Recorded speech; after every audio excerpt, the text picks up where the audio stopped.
বিবাহ শুধুমাত্র ব্যক্তিগত সুখের জন্য নয়, বরং পরিবার ও সমাজে কল্যাণের জন্য। এই সুন্দর বার্তাটি আজ মানুষের মধ্যে পৌঁছে দিলেন তনয় দাদাভাই। কুচিয়াকলের নিবাসী তনয় দাদাভাই নিজের বিয়ের অনুষ্ঠান খুব ধুমধাম করে খাওয়ার আয়োজন করেছিলেন, কিন্তু এই সুন্দর আয়োজনে সামিল করলেন অচেনা অজানা কিছু সুন্দর ছোট্ট ছোট্ট প্রাণোচ্ছল পিছিয়ে পড়া গ্রামের বাচ্চাদের ও বয়স্ক মানুষদের।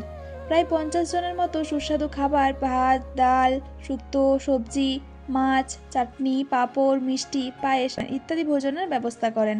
ওনাদের ইচ্ছা ছিল বিয়েবাড়ি শুধুমাত্র আত্মীয় স্বজন ও পাশাপাশি প্রতিবেশী নিয়ে নয়, বরং দূর দূরান্তের একদম জঙ্গল লাগোয়া গ্রাম, একদম পিছিয়ে পড়া গ্রামের বাচ্চাদের সাথে এই সুন্দর আয়োজনটা নিয়ে সময় কাটাবেন। আর সেই মতোই মল্লভূম প্রয়াস গরম খাবার নিয়ে পৌঁছে যায় এক প্রত্যন্ত গ্রামে। একসাথে অনেক বাচ্চার মুখে হাসি ফোটাতে পেরে আমরাও সার্থক। অসংখ্য ধন্যবাদ জানাই তনয় দাদাভাই ও ওনার স্ত্রীকে এবং ওনার দাদা তোতন কোলে মহাশয় এবং পরিবারের সকল সদস্যদের এইরকম একটা সুন্দর ভাবনা চিন্তার জন্য। ওনার পরিবারের শ্রীবৃদ্ধি কামনা করি এবং আগামীতে এভাবেই সকলের পাশে থাকবেন এই আশা রাখছি। শুভ বিবাহের অনেক অনেক শুভেচ্ছা ও অভিনন্দন জানাই মল্লভূম প্রয়াসের পক্ষ থেকে।